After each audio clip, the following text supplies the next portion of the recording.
Countdown for blast off. X minus 5, 4, 3, 2, X minus 1, fire.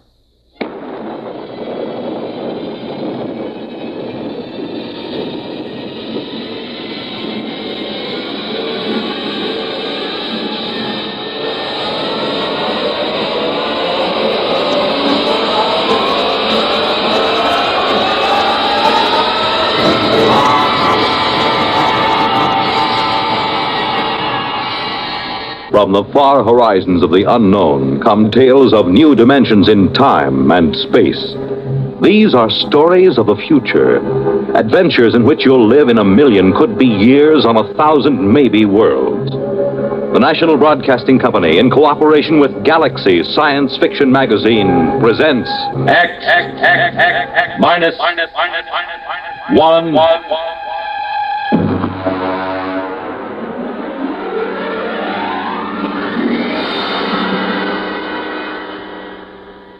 We go forward in time to the days when war has been outlawed, and in its place, there is a system of carefully controlled, legalized murder. The story, The Seventh Victim, by Robert Sheckley.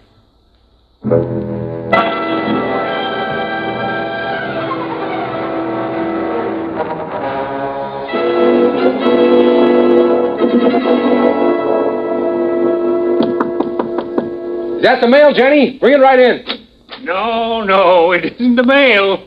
Are you anxious, Stan? Well, you know how it is when you're waiting for notification. It's been 2 weeks. The government's behind schedule, as usual. Oh, that's always the way it is. Now, when you get to be my age, you won't worry about it anymore. At 73, you can afford to wait for the mail. Well, how about the ad? Have you got it done? Sure, E.J. Want me to play it back for you? Of course, I recorded it myself. We'll have an actor in for the actual recording. You ready? Go ahead. Hi there, neighbor. When you're in a crowd, when you're among strangers, do you feel safe? Are you protected by that vital underarm area? You aren't, unless you own a Protect suit. The finest tailoring in the world has gone into a Morger and Freeline Protect suit to make it the leader in men's fashion. Protect suit is the safest as well as the smartest.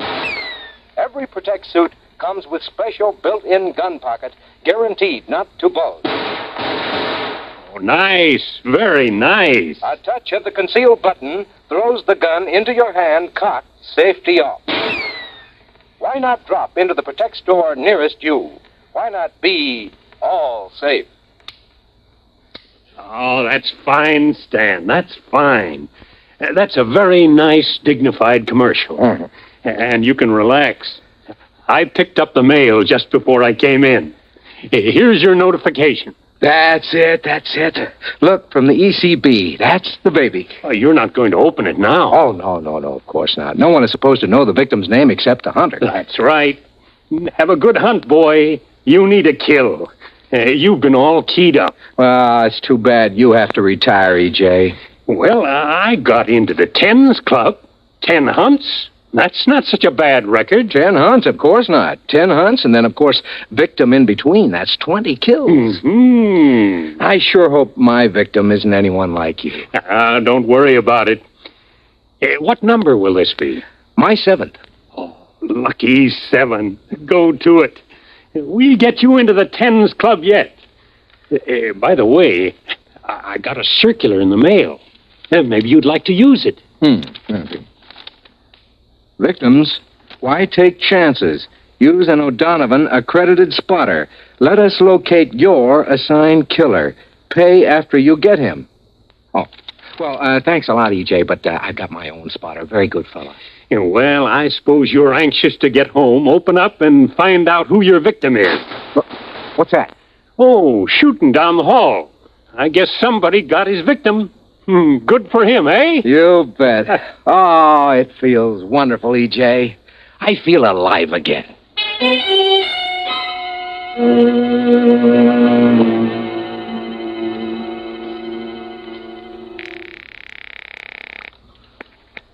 Morrow's Garage.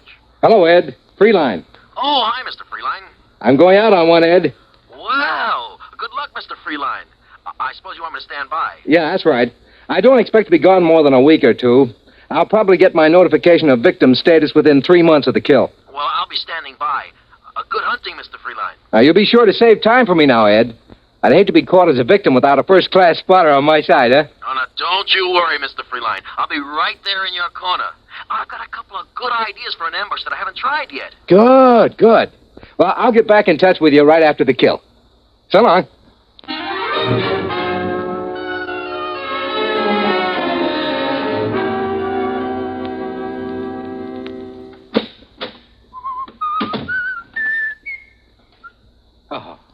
Mr. Freeline? What are you doing in my apartment? Allow me my card. Emmanuel Gale, Emotional Catharsis Bureau. What do you want from me? Oh, just a standard spot check in reorientation. Oh, I see you've got your notification. Yeah, that's right. I haven't opened it yet. Do you mind? No, go right ahead. Well, Yes.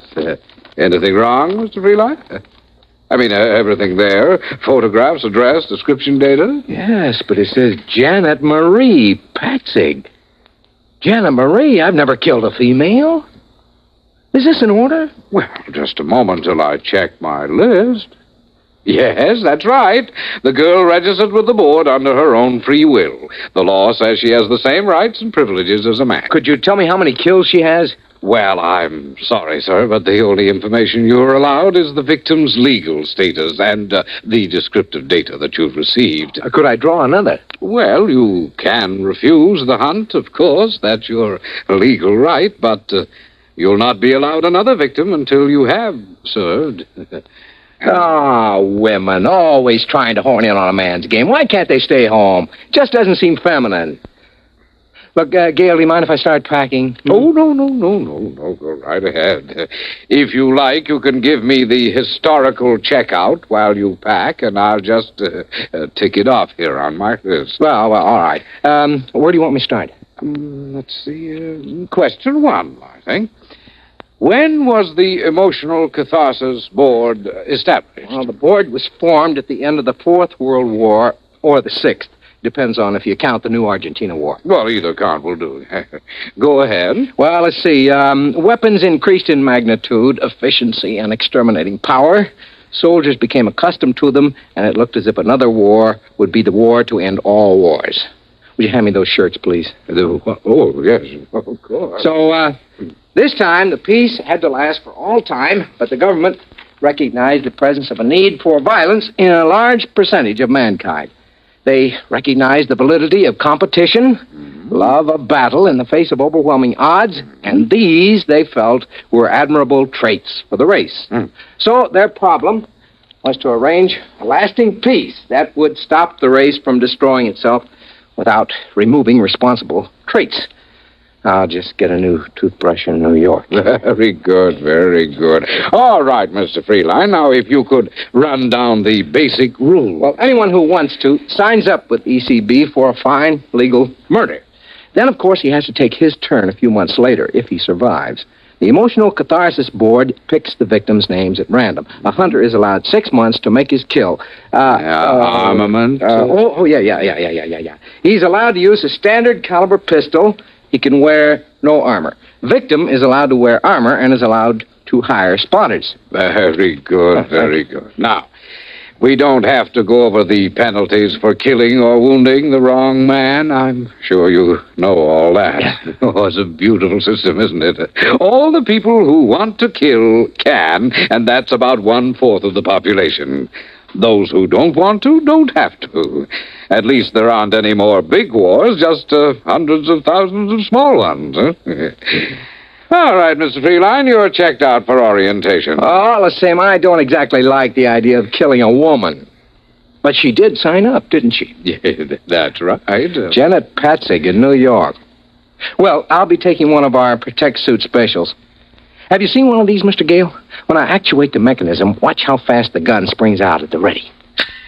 Oh, excellent. It's excellent. Ah, strange, isn't it, Mr. Gale? Each killing is a new excitement. It's something you just don't tire of, like a French pastry or women or drinking or anything else. Yeah.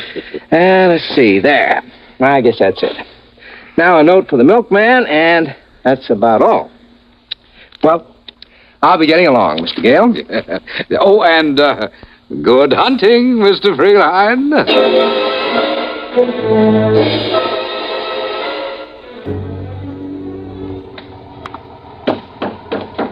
Where to, Chief? Carlton Hotel. Carlton, you bet. Just get into town? Is it that noticeable? I've been picking up from the airport for maybe 10 years. I can spot an out-of-town killer by the way he carries his suitcase. You wouldn't be working as a spotter, would you? Oh, no. The Hack Bureau don't like it. This isn't your first kill, I can tell. Yeah? Yeah, guys on their first kill get too anxious.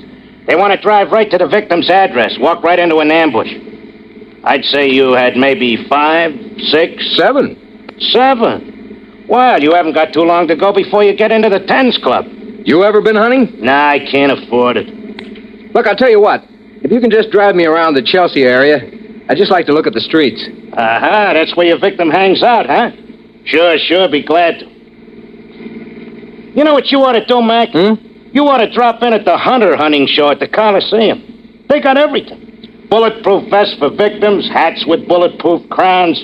I seen an ad for a Malvern straight shot ECB approved. Carried a load of 12 shots with a deviation of less than 1,000th inch per 1,000 feet. Oh, it sounds like a fine gun. And they got all kinds of trick things. You know, canes with 4-shot magazines, 45 caliber flashlights, all kinds of things. Those kind of novelties are all right for the first time, but the old-fashioned ways are the best. Hey, look at that. Somebody got it. I missed it. Nothing to see now. In about 4 minutes, the guys from the Department of Sanitation will carry away the corpse. Yeah. Well, this is the neighborhood, Chief. You want to give me the address? No, I'll just drive around. Okay, you're paying a meter.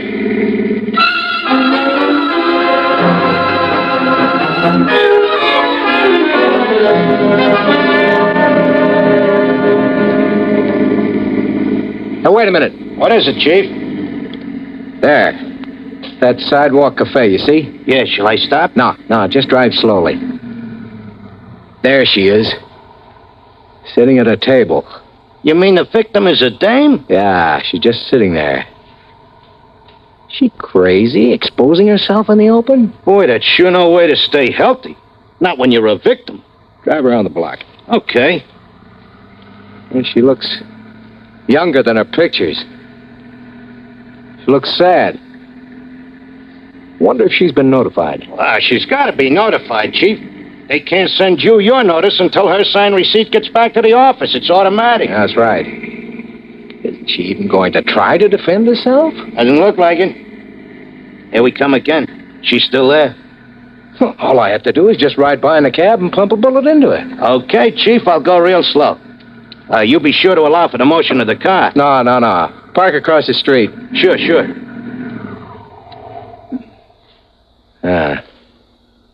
Both her hands are on top of the table. An easy, stationary target. All I gotta do is...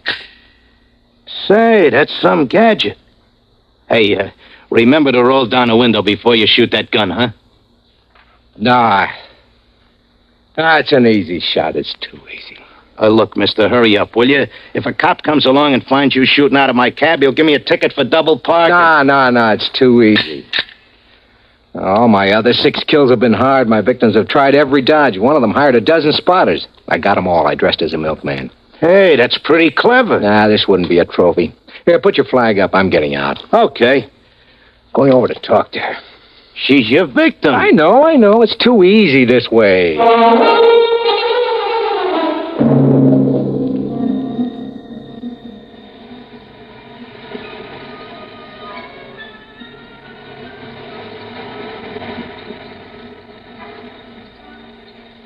Hello? What?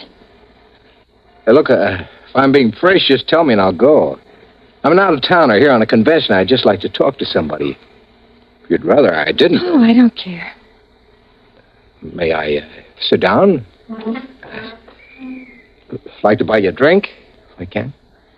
I don't care. My name is Stanton Freeline. I'm Janet. Janet what? Janet Patzik. Well, nice to know you. Are you, doing anything tonight, Janet? I'm probably being killed tonight. Oh, are you a victim? You guessed it. If I were you, I'd stay out of the way. No sense getting hit by mistake. Well, you're, awfully calm about it. Don't you care? Haven't you got any spotters? No. Mr. Freeline, I'm a bad, bad girl. Huh? I got the idea I'd like to commit a murder, so I signed for ECB. Then I couldn't do it. Oh, I am sorry. But I'm still in, of course, even though I didn't shoot. I still have to be a victim. Well, why don't you hire some spotters? I couldn't kill anyone. I just couldn't. I don't even have a gun. Well, you got a lot of courage coming out in the open this way. What can I do? You can't hide from a hunter, not a real one.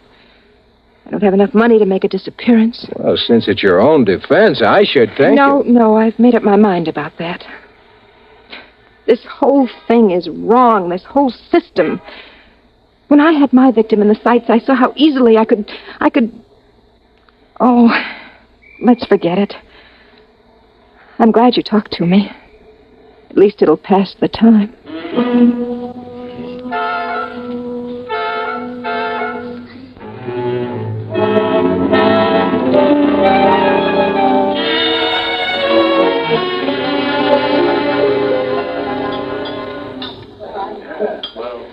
It's been a lovely dinner.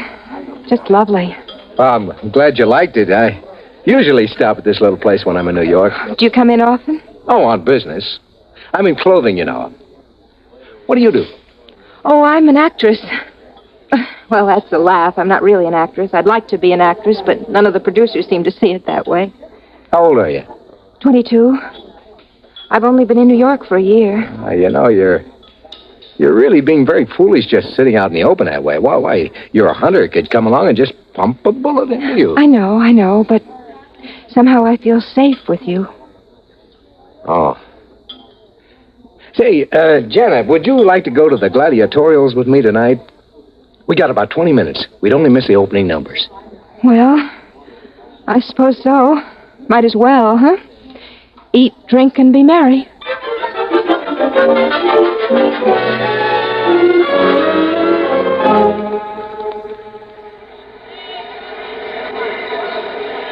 You know, I'm a little disappointed. Why? Oh, I thought the New York gladiatorials would be something special. It's about the same as Cleveland. Historical events, swordsmen and netmen, duels with sabers and foil. Isn't there any difference? Well, the duel to the death is the same in Cleveland as it is in New York. You know, that's funny. I used to think that gladiatorials were very exciting. Now they just make me a little sick. Well, you can get tired of the best of shows. Frankly, I think it was a mistake starting to televise the gladiatorials. It cut down on the box office for one thing, and for another, it just isn't the same as being right there in the stadium, you know? No, it isn't. Well, you want to stay for the second half? Let me see, they got, bullfighting, lion fighting, bow and arrow, and dueling on the high wire. No, I've had about enough. All right. Shall I take you home? Would you please?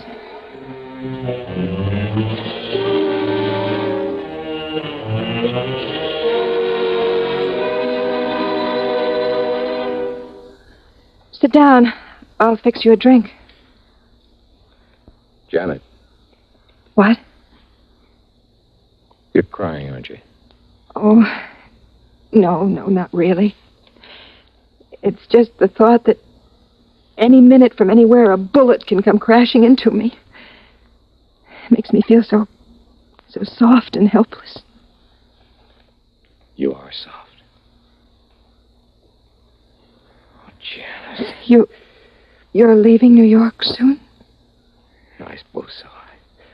Convention's only lasting another day. I'll be sorry to see you go. Send roses to my funeral. Janet. What? Janet, I don't want you to be killed. There's not anything you can do about it, is there? Janet, I love you. Oh, Stan. What is it? Please, darling, please.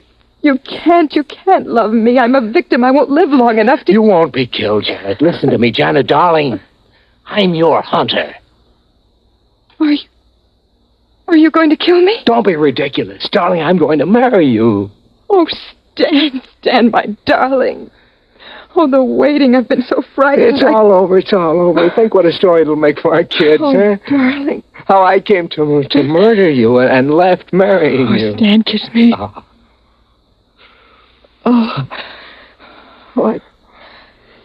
I think I'd better have a cigarette. Let's start packing. No, wait. You haven't asked if I love you. What? You haven't admired my cigarette lighter. What are you talking about? It's a lovely lighter, isn't it? With a small hole in the bottom. Just large enough for a .38 caliber bullet. No, don't. I'm not being funny, darling. Janet, I love you. I told you I love you. What's the matter with you? I don't love you, Stanton. I am a good actress, aren't I? Even though the producers don't think so. You knew all along. Yes, of course. Don't reach for that.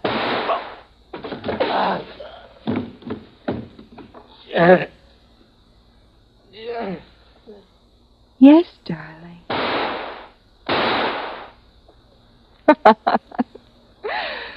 Well, now I can join the Tens Club.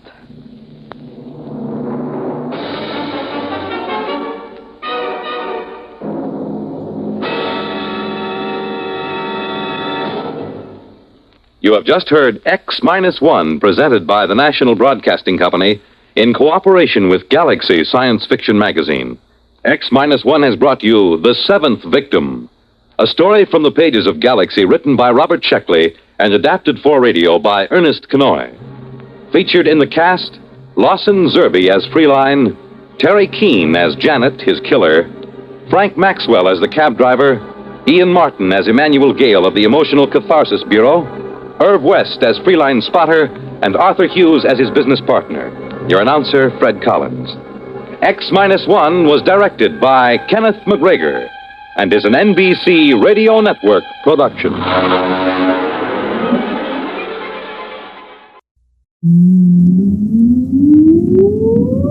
Countdown for blast off.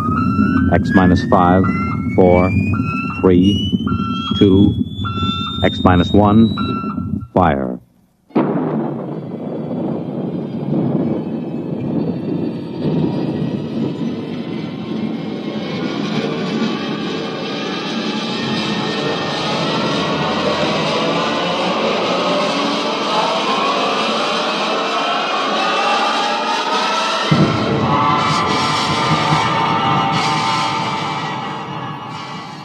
From the far horizons of the unknown come tales of new dimensions in time and space.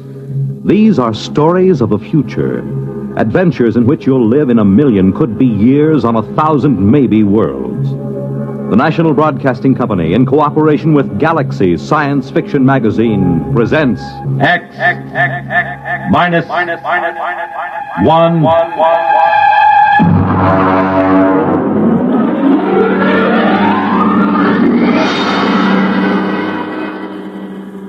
Tonight, Caretaker by James A. Schmitz.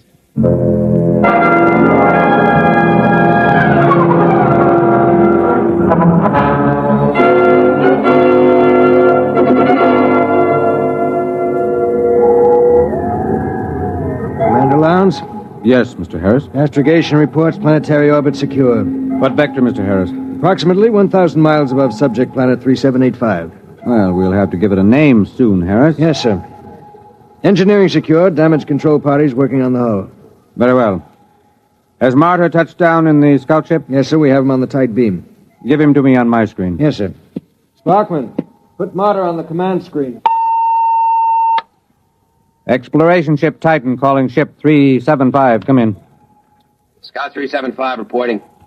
What's it like down there, Martyr? It's not much different from the scan report, sir. I'm at the head of a valley. It's green and it's scarlet. It's all swampy. And there's a big river threading through it. Harris, get me a pinpoint on Martyr's location. Aye, sir. There are mountains beyond. I can see Holman's house from here. Looks like a Swiss chalet standing over the lake. Have you made contact? Yes, sir. Boyce is over there now. How is he? Well, it's hard to say. Tell him we're recording the planet officially as Holman's planet. That might please him. No, I don't think so, sir. What? A boy suggested it during our first visit with Holman today. He wants us to record it instead as, I'll spell it. It's Cresgyth, Cresgyth. What's that, local? Well, that's his phonetic interpretation of the name the people here use. Fair enough, if that's how he wants it. Anything to add on your present report? No, sir. I'll call you back after we've met his woman. His wife? Yes. I'm glad it was you and Boyce who found Holman. You're reliable men, you in particular. Martyr, I don't need to emphasize that Holman's discovery of what appears to be the first genuine human race ever encountered outside of Earth is of primary importance. Yes, sir. Boyce might be inclined to hurry through the diplomatic overtures. You'll be careful about that part of it, Martyr. Yes, very careful, sir. On the 2 continents we've scanned before, we've found no traces of human inhabitants, present or past. Yes, I know, sir, but Holman's... It's possible Holman's acquaintances are the sole survivors of humanity here. If we frighten the tribe into hiding, there may never be another contact. Yes, I understand, sir. Fine. Now then, what about these other creatures? What did Holman have to say about them? Well, in the 20 years he's been marooned in this valley, he's had only 3 or 4 actual encounters with them, sir. Rather violent encounters on his side. Apparently they learned to avoid him after that. They're called Zares. He seems to have an almost psychopathic hatred for them. That's not very surprising. We pulled up a scout drag a little while ago, bagged a couple of specimens. The description checks with Holman's description of the Zares, the worm-like, slimy, blue body with a set of arms, legs, and head. Out of the water, they seem to wear some kind of clothes, presumably to conserve body moisture. Yes, that's what he said. All right now, Martyr. I want you to continue according to the plan. And remember, be careful of Holman. He's been alone on this planet for 22 years. He deserves a lot from us. Yes, sir. But he hasn't been alone. He has his wife.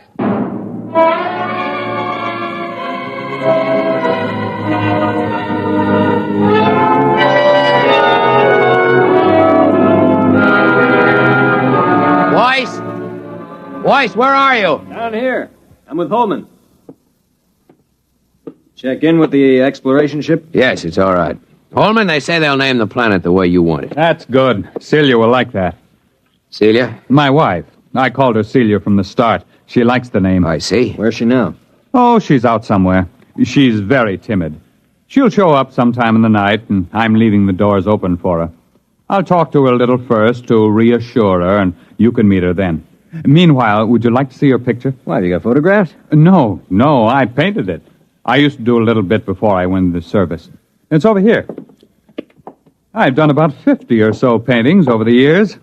I paint a lot of them over, you know. Here, in here. Grind my own pigments and cut brushes from the swamp grass. I'd give my arm for a good camel's hair brush. Here she is. Beautiful.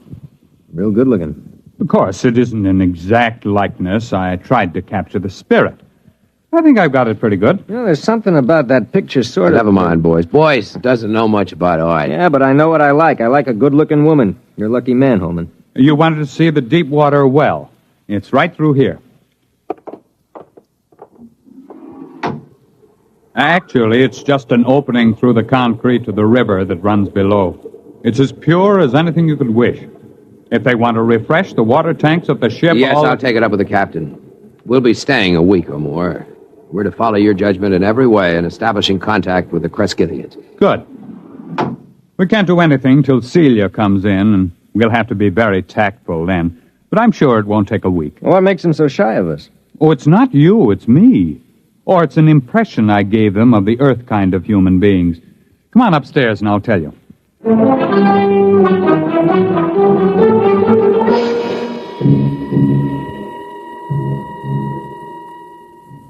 Cigar? It's a local swamp grass. Is it safe? Well, I've been smoking them for years. You were telling us about the native humans. Well, I've never asked Celia much about her people. There's some kind of very strong taboo that keeps her from talking about them.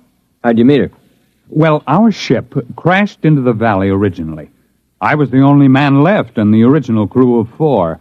Manning went insane 2 days before we made a planetfall and killed Nichols and Dawson. And so I killed Manning before he could wreck the ship completely. Have you got a light, Marta? Thanks, I'm all right. You see, it was unavoidable, but they never understood it, those people of Celia's. Well, how did they find out? I was unconscious for about a month and completely blind for 6 months afterward. Blind? Well, they got me out of the wreck and nursed me back to life. But as soon as I was out of danger, only Celia would stay with me. She and I were alone for weeks before I regained my sight. How did they know I killed the others? Well, they're sensitive in a number of ways, and there were those bodies in the ship.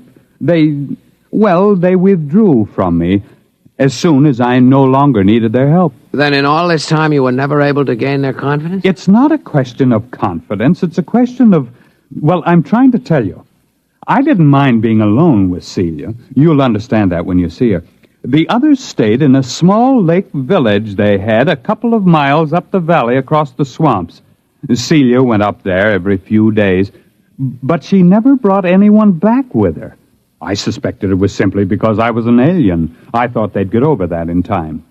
Celia seemed happy enough, so it wasn't a very acute problem. Well, could you observe them? Well, one day, when she'd slipped away again, I remembered a pair of field glasses I'd taken off the ship, and I got them and trained them on the village. That was a very curious experience. I never found a complete explanation for it. Well, what happened? Well, just for one instant, I had everything in the clearest possible focus. There were children playing on the platforms above the water, a few adults standing in the doorways of a house, and suddenly everything went blurred. Well, something go wrong with the glasses? No. They didn't want me to look at them. They just blurred my vision. What do you mean? What, you mean telepathically? Well, I don't know. The glasses had a 4-mile range, and they were functioning perfectly. But the instant I turned them on the village, the field blurred. Well, I never felt so snubbed before. Yeah, I guess that's quite a hint. Well, I admit it annoyed me. The next day, I announced to Celia that I was going over to the village. Well, she made no objection, but she followed me in the distance, probably to make sure I didn't drown on the way. It's wet going around here. At last, I came over a rise and found myself 100 yards from the village on the land side, and then I realized they'd left it. I walked around it a while and found cooking fires still glowing, but nobody had waited to receive me. So I went home insulted and very sulky. I wouldn't even talk to Celia until the next morning. Well, did you see anybody there? Nobody. Well, I settled down and built a house for the two of us, and that took up all my time for several months. I couldn't ignore them. There was something so curiously happy and peaceful about them, even though they gave me the cold shoulder. From the one look I had of them, it showed me that they were the most beautiful people I'd ever seen. Well, you've seen the picture. It doesn't do her justice. Boy, she must be something. One day, when Celia was gone, I made another trip to the village, and the same thing happened. Well, did you make any attempt to explore further? Oh, yes. I got the little lifeboat flyer repaired enough to get it off the ground and set it down again. I had enough fuel for one 24-hour trip. I flew down the valley for almost 50 miles before I came across the first colony of the other ones, the Zares. Is that what the people here call them? No, Zare, that's the word for snake. I named them that. Did they live in caves? No, that's what fooled me. It was a village of houses just like the one here. I sat down on the lake and I saw them. They just stood there, very quietly watching me through the doors and windows. What made it worse somehow was that they wore clothes, but the clothes didn't cover enough. Those weaving, soft, blue, slimy bodies and those staring eyes. I backed down the ladder with my gun ready in case they rushed me, but they never moved. Did you find any more of them? There were about 8 more colonies of Zares further down the valley, but there was no trace of another tribe of humans. At the time, I didn't know just what to make of it. There was a possibility that my village represented an advanced troop of human beings into the land of snakes. But it turned out to be the other way around. It seemed to be the snakes that were pushing out the humans. So I swore to myself that as long as I lived, at least, human beings were going to hold this section of the valley undisturbed in its safety. When I came back, I said to Celia, "Celia, I must speak to your people. Go tell them I'll come again tomorrow, and they mustn't run away." Well, she looked at me, and then she went in the direction of the village. Did they wait for you? Well, she came back late at night, crept into my arms, and told me they promised to wait for me. Oh, I set out the next morning full of great plans. After all, the Zare snakes lived in widely scattered settlements. The villagers and I could wipe out those settlements one by one until we'd cleared the land. But then I didn't realize how different Celia's people were from us. How? What happened? Well, I came over that rise, and there the village was. This time I knew they'd stayed home. And then, not 20 feet off my path, I saw two of the Zares standing in the bushes, one watching me and the other looking at the village. They were the first ones I'd seen that close, and they were horrible. They had a rapacious, greedy look. They seemed oily and unclean. Each had a kind of tricky crossbow over his shoulder, and they couldn't be seen from the village. Would you like something to drink? There's some kind of fermented homebrew I made. No. What happened? Well, I shot them both down before they got over the surprise. It was a natural thing to do, wasn't it? Sure, I guess so. But apparently, from the point of view of the villagers, it wasn't. The village was empty again. When I got back home, I was actually sick with disappointment. And then I discovered Celia was gone. She stayed away 3 days. And when she came back, I never went back to the village. But I don't see why. Neither did I until it was too late. They won't kill their enemies. They're too polite for that. So their enemies are gradually squeezing them out of existence. Captain, what do you expect us to do in this situation? Kill the Zares, as many as we can find. If the human beings of this world won't defend themselves, we'll have to defend them. I can't be on guard here forever. It's up to you and the other men on the ship to do the job right. You will, won't you? You'll make a report to Commander Lowndes? We'll make our report. Oh, that's fine. Well, gentlemen, I suppose it's late now. I suppose you'll want to turn in. When will your wife get back? Well, she'll be back later. Don't worry about her.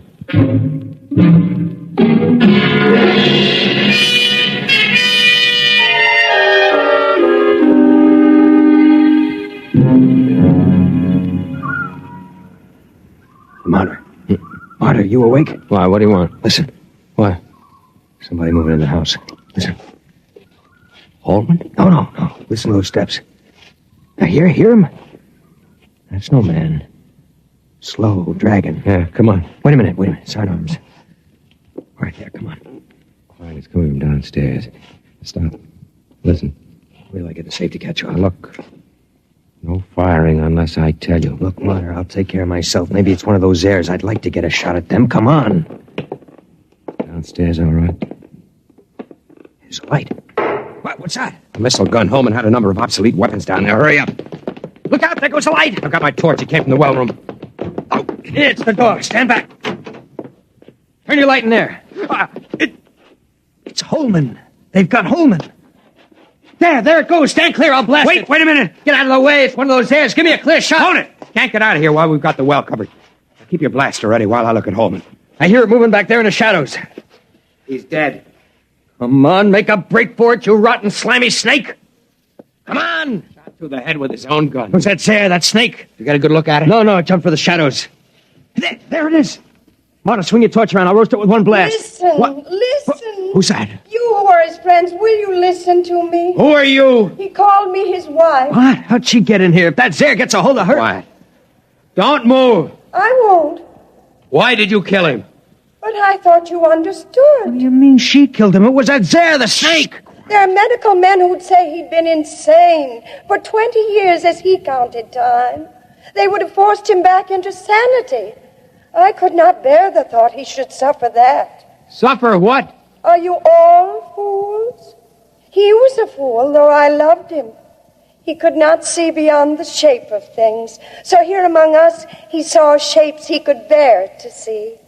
And those moments when sanity came to him and he saw what was really there, then he killed.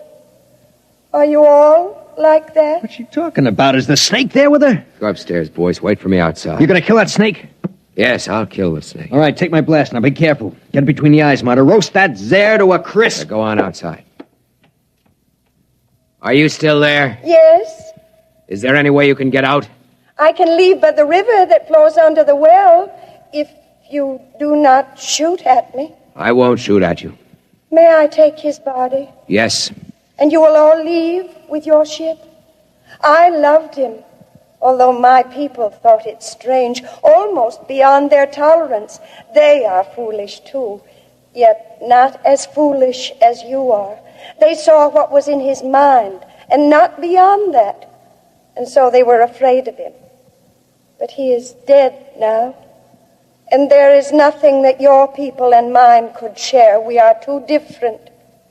Will you leave? We'll leave. What did you see that was beyond his mind? A brave spirit, though very frightened. He ventured far, far, far into the dark, of which he was afraid. I loved him for that. I am coming now. I think you had better look away.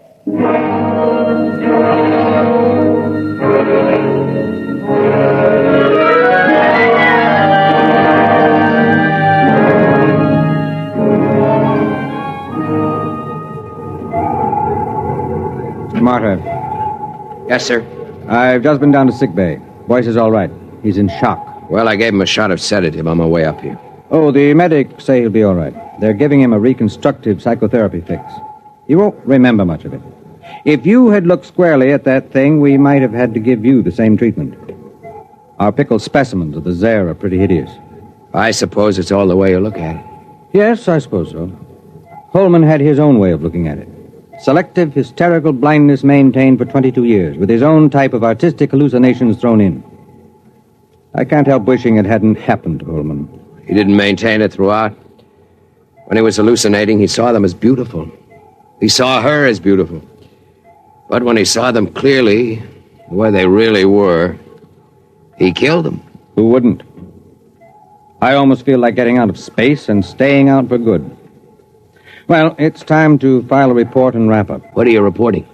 That Holman died here quite peacefully about a year before we found him, leaving a diary of inspiring courage and devotion to space exploration behind him.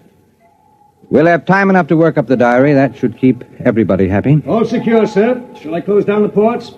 Just a minute. Martyr, look down there.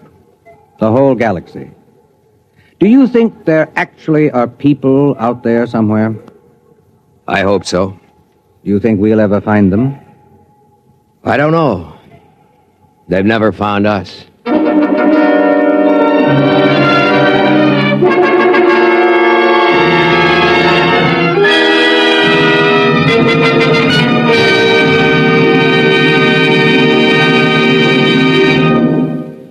You have just heard X-1, presented by the National Broadcasting Company in cooperation with Galaxy Science Fiction Magazine, which this month features Survival Type by J.F. Bone. Score 1 or 1 million was not enough for the human race. It had to be all or nothing, with one man doing all the scoring. Galaxy Magazine on your newsstand today. Tonight, X-1 has brought you Caretaker, a story from the pages of Galaxy written by James A. Schmitz and adapted for radio by Ernest Kenoy. Featured in the cast were Ted Osborne, Bill Lifton, Mason Adams, Raymond Edward Johnson, and Betty Kane. This is Fred Collins. X-1 was directed by Daniel Sutter and is an NBC Radio Network production.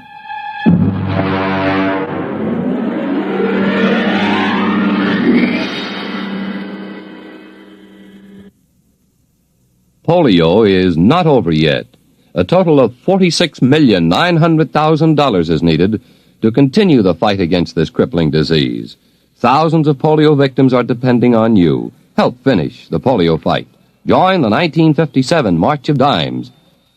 The World on a New Hotline. Listen for news on the hour and the exciting hotline service all day, every day on most of these stations.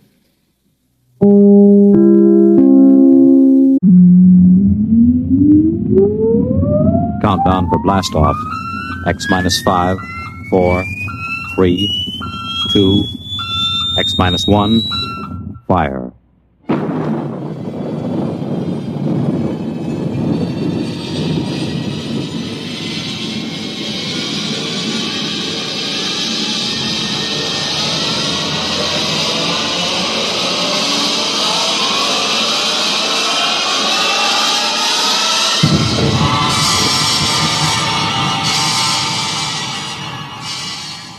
From the far horizons of the unknown come transcribed tales of new dimensions in time and space. These are stories of the future, adventures in which you'll live in a million could-be years on 1,000 maybe worlds. The National Broadcasting Company, in cooperation with Street and Smith, publishers of astounding science fiction, presents X minus 1.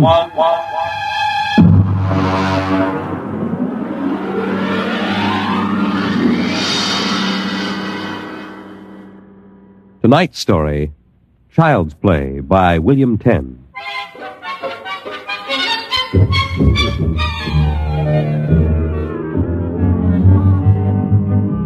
My name, Sam Weber. My job, an attorney, and a pretty successful one, if I do say so myself. Maybe you won't believe it, my best friends find it hard to believe, but I used to be a completely different guy. Frightened, sickly, nearsighted, a real Mortimer Meek. No kidding. But that was 10 years ago. The big change in me began to take place on a cold December morning in 1955. Just a moment, please. Yes, please. Weber? Yes. Samuel? That's right. Okay, Jack, step back. All right, fellas, bring it in. Just a moment. You must have the wrong... Watch it, Jack. Sign here. Is that for me? Weber, Garden Apartments. It looks like a coffin. I don't design them, Jack. I just deliver them. Sign here.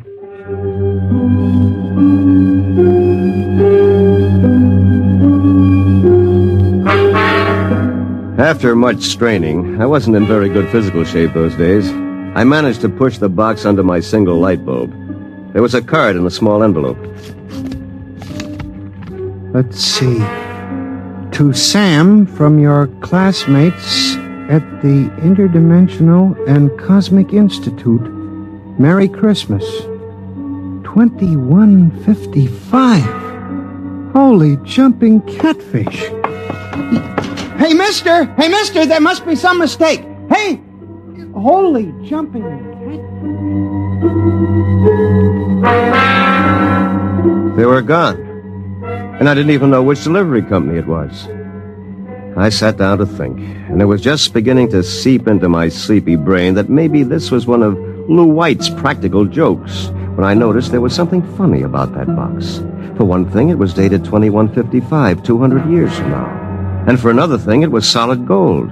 Pop had been in the jewelry business long enough for me to verify that. At that point, I decided to open it up and see what was in it. After about a half hour of fumbling, I gave up.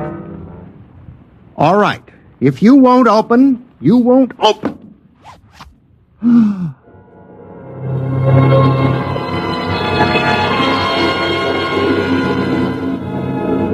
No sooner had I said the word open than it came apart like the skin off a banana. There inside was something resembling a high-powered kid's chemical set. Vials, jars, tubes, wires. You never saw so much scientific-looking junk in your life. And on top of it all was a book of instructions printed in mad green streaks. I opened the cover and read page 1.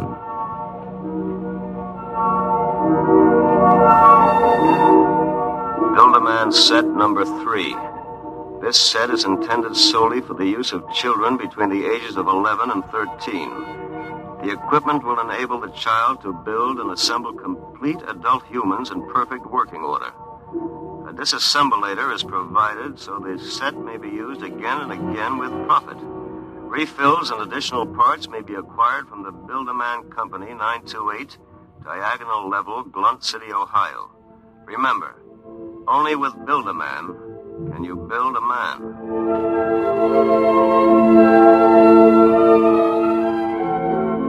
When I arrived at work that morning, an hour late, my brain was still reeling with the stuff I'd read in the instruction book. By the time I'd reached the office, I decided it had been a bad dream and it would be over by nightfall. Somerset and Ojak, attorneys at law. Just a moment. I'll connect you with Mr. Ojak. Oh, good morning, Mr. Weber. Good morning. Gotta get my mind off that book. Only with Build-A-Man can you build a man. It must have been a dream. Probably go home tonight and find the place empty. Well, if it isn't the poor man's Clarence Darrow. Hiya, Sam! Sam? Oh, Hello, Lou. I come as bearer of sad tidings. You don't look very sad. Boss wants to see you, laughing boy. What about? Well, how should I know? Oh, and by the way, Sam, you'll be happy to know that I've just been promoted. I'm handling all the criminal stuff from now on. Congratulations. Of course, you know what this means for Tina and me, don't you, Sammy? Ah, cheer up, son. Tina's not for you anyway. Some got it, some don't. Me, I'm loaded. You? Ha, nothing. So long, laughing boy.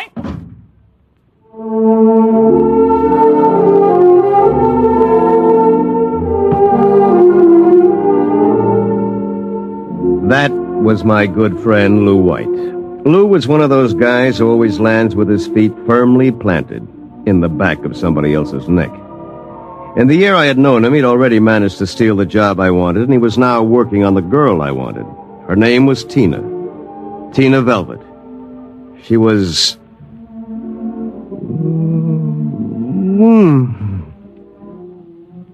Good morning, Sam. Oh, good morning, Tina.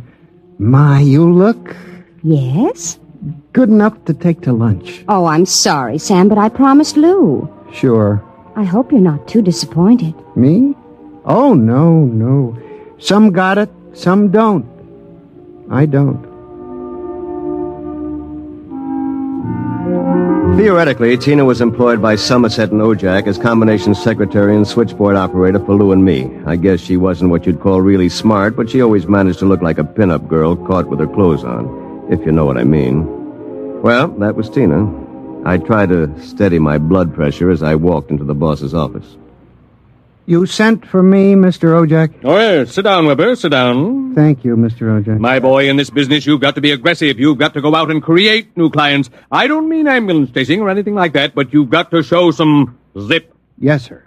Well, get in there and punch, Weber. I want to see a change in you in the next few months. As a matter of fact, you'd better. I went back to my office, resolved to show some zip. I bit savagely into a copy of Hackleworth's On Torts. Then I called Tina for a memo. But by the time she came in, my mind was wandering again. Rosenthal versus Rosenthal. On August 4th, the party, the first part. What comes next?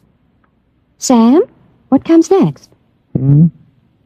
Oh, listen, forget the memo for a while. I want you to take a letter. All right, Sam. Today's date, usual heading. To the Chamber of Commerce, Glunt City, Ohio.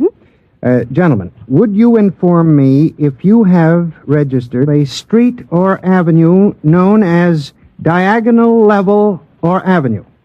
I write on behalf of a new client of mine. Oh, Sam, he was a new client. I wondered about it, but he looked so strange and sinister. What did he look like? Well, he was a terribly tall old man in a black overcoat. He asked if you were in, and then he tried to get your home address. But he looked and acted so strange I didn't give it to him. He went away positively furious. That's great. Did he leave his name? Well, that's the funny part of it.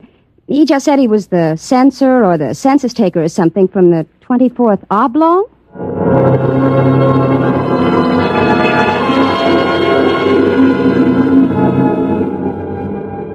I left the office early and went home. Sure enough, there it was, my Build-A-Man set gleaming a little obscenely in the corner. I walked over to it, gave it a kick, and hollered, "Open sesame!" 3 minutes later, I was flopped down in bed reading Chapter 1, Making Simple Living Things. An hour later, I was fooling around with such complicated items as the Junior Bicalibrator, which measured everything from blood pressure to hemoglobin content, and the Jiffy Vitalizer, which was actually supposed to put life in your creation, providing you had followed instructions carefully. At 8 o'clock, I went out to supper with the idea of getting a little drunk. I did. At 9:45, I came back and made my first simple living thing. Here, boy. Here, boy. Maybe you aren't a boy. Let's see. According to the book, you are a rubicular oyster hog. Not much to look at, but I made you. Me, Sam Weber, attorney at law. I have created life. Hey, come back here. Come back. Here, boy. Here, boy. Here, boy. Hi.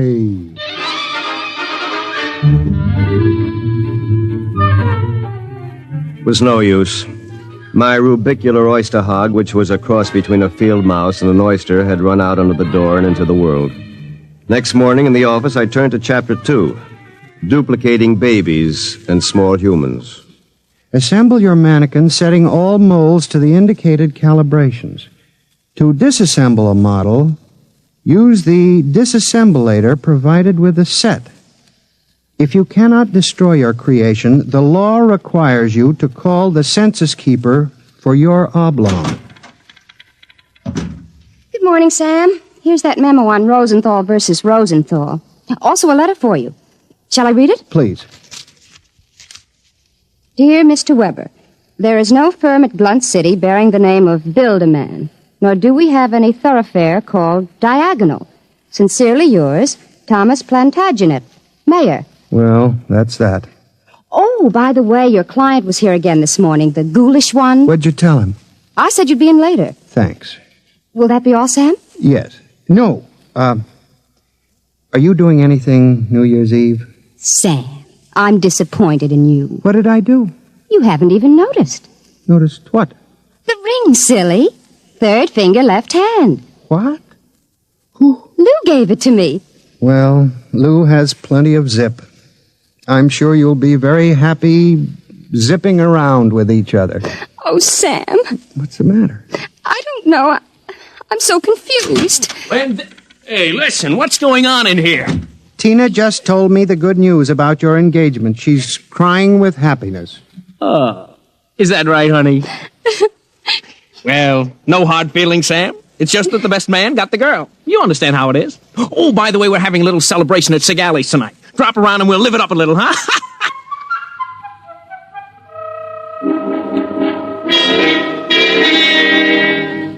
I went home feeling like a man who had been stuffed into a washing machine with the dial set at rinse dry. I was a failure. My job was a bust. My girl was going to marry a football player. I'd been playing God with a chemistry set from some crazy futuristic world. And the bill collectors were hot on my heels. Why not? Think of it. A Sam Weber without all the psychological problems you've got. A dynamic, uninhibited Sam who could win a girl like Tina by sheer magnetism. Then when it was all over, we just take the old disassemblator and presto. And I can do it, too.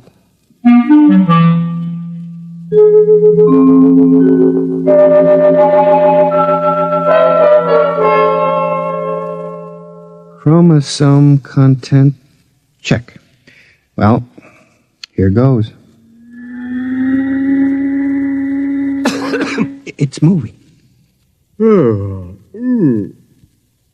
Holy mackerel. It's alive. It's sitting up. Whoa! Hey, I feel great. Take it easy. Do you know who you are? Don't give me that take it easy routine. Of course I know who I am. I have all the thoughts you ever had up until the point I was vitalized. My brain is an exact duplicate of yours, except that I'm not all blocked up psychologically. Oh, by the way, since we both have the same name, it'll simplify things if I call you Weber. I'll be Sam. Look here, I'll make the decisions. How would you like a good punch in the nose? Is that any way to talk to your own parent? I did create you, you know. And don't think I don't appreciate it, Weber, old man, but let's get one thing straight.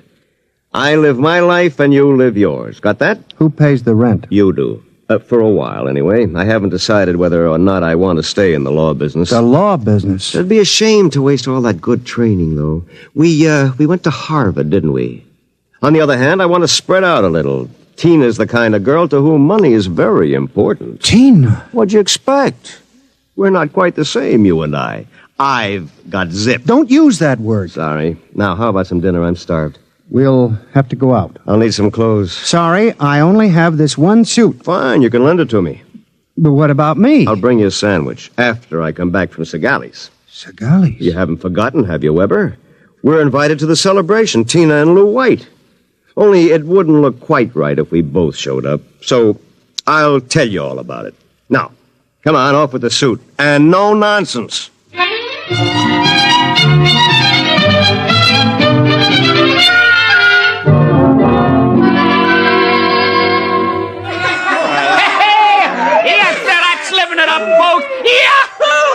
have another drink, Mr. O-Jack. Come on. Thank you, Lou. Is everybody happy?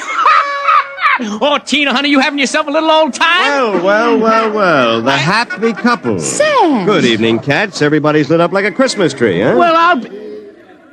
Sam, are you in the bag? Never touch the stuff, Lou, my boy. Never touch it. Hey, what's gotten into you, Weber? You seem different somehow. Well, I'll tell you, ever since I had that talk with Mr. Ojak about myself... Oh, you remember, don't you, Mr. Ojak? Why, yes. You made me realize, Mr. Ojak, that I had a whole reservoir of untapped zip. And that's all it took, just like that. I'm a changed man. I don't believe it. It's an act. Why, you're nothing but a cream puff, and you always will be. Mr. Ojak, I think he owes me an apology for that. I should think so. All right, all-American boy, make with the apologies. Apologize? Why, for 2 cents I belched you. Folks, would you excuse Mr. White and myself for a few minutes? Coming, Mr. White.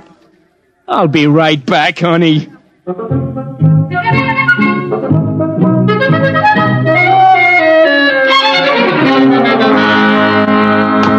Oh, no! Okay, big boy, you've taken enough punishment. Sam! Lou, don't kill him. He did...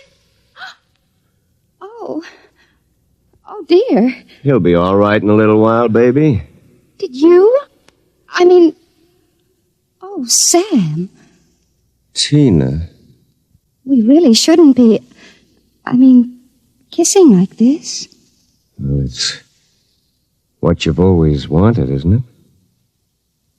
Well, isn't it? Oh, Sam.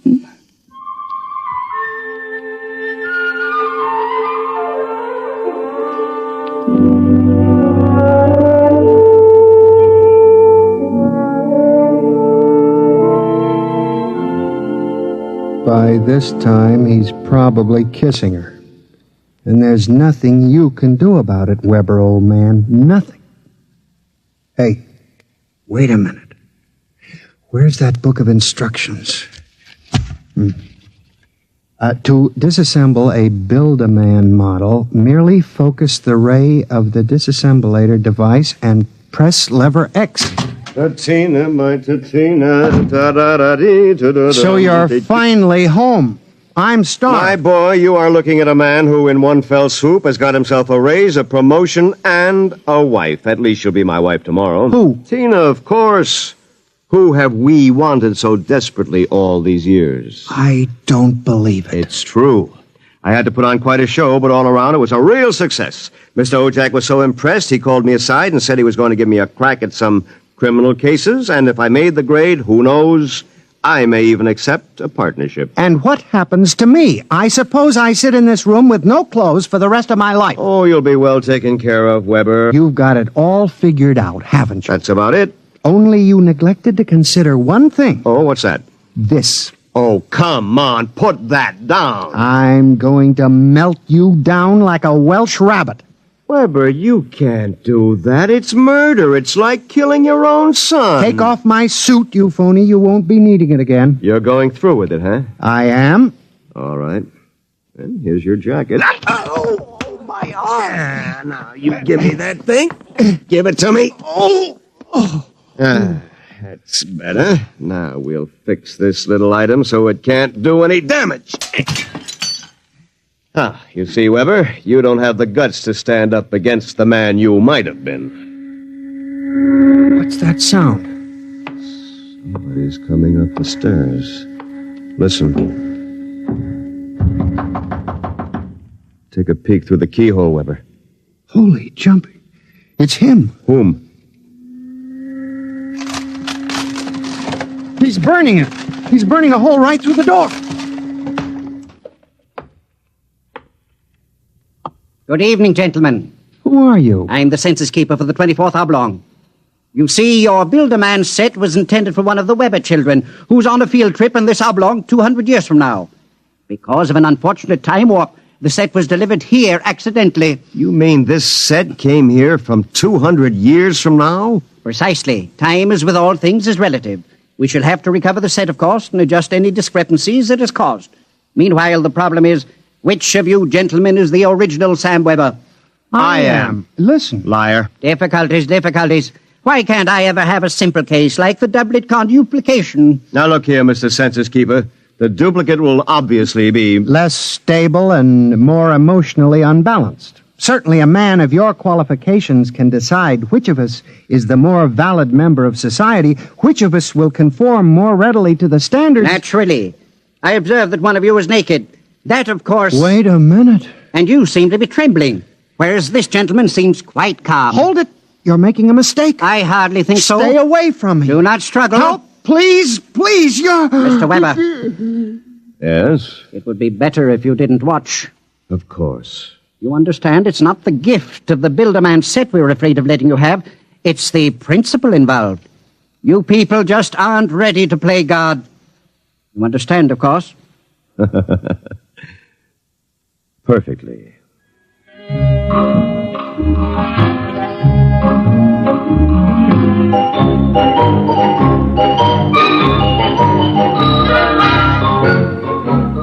Well, that's my story. Within 10 seconds, the old Sam Weber had been completely dismantled and packed into the box. Tina and I were married, as you know, and I went on to become a full partner in the firm of Ojak, Somerset, and Weber. Oh, and by the way, Tina and I have been doing quite successfully what the old Sam Weber and his Build-A-Man set made such a mess of. We have 1, 2, 3 little conuplications. Sam Jr., age 4, Samantha, age 3, and Samina, age 2 months. Good night. You have just heard X-1, presented by the National Broadcasting Company in cooperation with Street and Smith, publishers of astounding science fiction. Tonight, by transcription, X-1 has brought you Child's Play by William Tenn, adapted for radio by George Lefferts. Featured in the cast were Bill Zuckert as the truck driver, John Gibson as Sam, Grant Richards as his alter ego, Peggy Lobbin was Tina, Ted Osborne played Mr. Ojak, Bob Hastings played Lou, and Guy Rep was the man from the Census Bureau. Your announcer, Fred Collins. X-1 was an NBC Radio Network production.